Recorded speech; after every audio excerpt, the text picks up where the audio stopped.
आते जाओ इधर से। हाँ इधर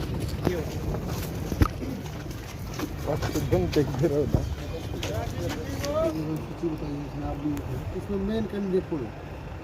हम तीनों में आज तो इतनी देरी क्यों लगा दिया आपने? अब तक सोचने नहीं, क्योंकि अब तक तो क्लियर हो जाएगा। क्या था कि क्लियर किसका होगा किसका नहीं होगा। हमारी टीम में अभी कृष्णलाल पंचाल की भी कल ही हमने डिसाइड किया और भाई राजेंद्र का भी हमने कल ही डिसाइड किया कि भाई आप में से लड़ेगा कोई, मैं खुद लड़ूंगा। इस सारे विषय के ऊपर जो है विड्रॉल तक हम फैसला करेंगे कौन सा पेट्रोल का।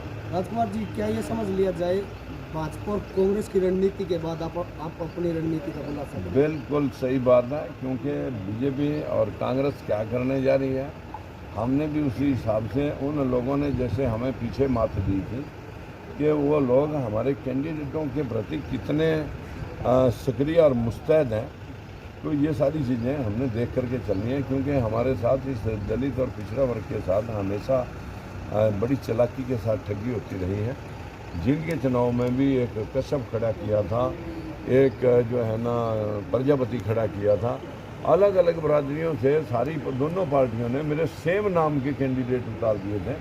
मुझे बड़ा अचंभा हुआ कि पिता के नाम तक सिमिलर लेके आए थे लोग, बाबूराम के नाम से, और राजकुमार और बाबूराम पिता का नाम भी ढूंढ लिया। इतने लोग चालाक हैं कि इस दलित पिछड़े को कैसे मात दी जाए, इसको कैसे धरती में मिलाया जाए, इस सारी बात को ध्यान में रखते हुए हम एक एक पग बड़े ध्यानपूर्वक आगे चल रहे हैं। सर, जीन से तो बहुत कुछ सीखा, सोनीपत से भी सीखा कभी, और लास्ट टाइम पे कागज पूरे ना हो। हाँ, वो जो है कागज तो हमारे लगभग पूरे थे, ऐसा कुछ था नहीं। लेकिन हमारे पास जो है ना कैंडिडेट जो मैडम राजबाला थी, उन्होंने अपनी नौकरी छोड़ करके इस चुनाव में अपना नामांकन किया था। उनकी मायूसी को देख करके फिर हमने अपने कागज जो है जो भाग दौड़ करके हमने पूरे करने थे। फिर जब हमने इनका मन बना लिया कि इन्हीं को लड़ाया जाए जिन्होंने अपनी नौकरी का त्याग कर दिया, 1-1.5 लाख रुपये जो आदमी सैलरी पर छोड़ करके अपने तपस्या पार्टी के लिए 4 साल से काम कर रही थी, तो इस एंगल से वो सर साहब, एक सवाल है, आप खुद आए हो किसी ने बुलाया आपको इलेक्शन करने के लिए? देखिए, ये सवाल बड़ा पेचीदा आप कर रहे हैं। मैं यहाँ लगभग 5 राउंड पूरे किए हैं इन 4 महीनों में। मैंने देखा कि मुझे हेलमेट लेकर के चुनाव प्रचार करना पड़ रहा है, और आपने देखा होगा कितनी जगह ट्रालियाँ फंसा करके लोगों ने मेरे रास्ते रोकने के प्रयास किए।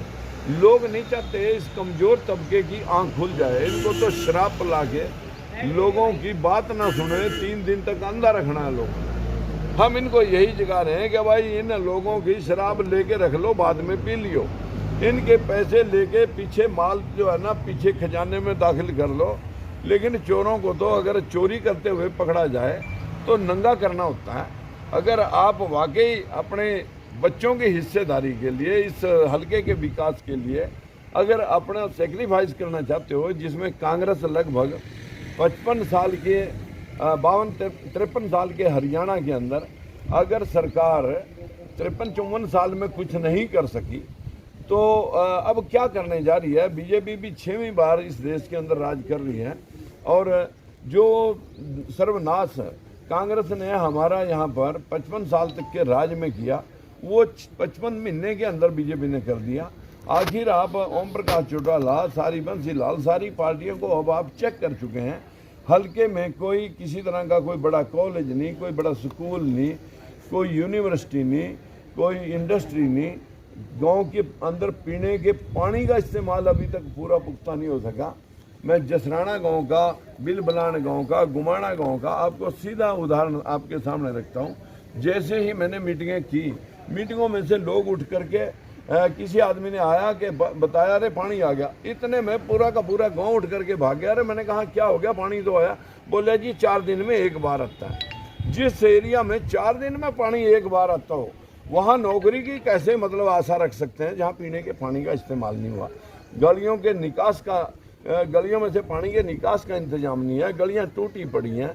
अभी सड़कों पे अभी जो है ना लिपा पोती हो रही है सिर्फ इलेक्शन के लिए। नहर में पानी अब आया इनके पास 4 साल में, नहीं तो किसी टेल के ऊपर पानी नहीं गया। ये तो सिर्फ नौ टंकी और ये आईवास, ये सारी पार्टियां इसी तरह करती रही। जींद के चुनाव में 1800 बच्चे राजकुमार सैनी के SC और BC की मुहिम को काटने के एंगल से एक ही दिन में 4th क्लास के बच्चे लगाए थे।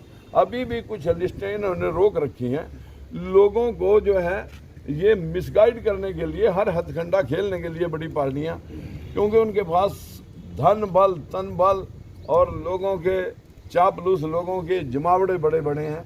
जो लोग बेनिफिशरी हैं जिन्होंने फ़ायदे उठा रखे हैं वो कुछ भी करने के लिए तैयार रहते हैं।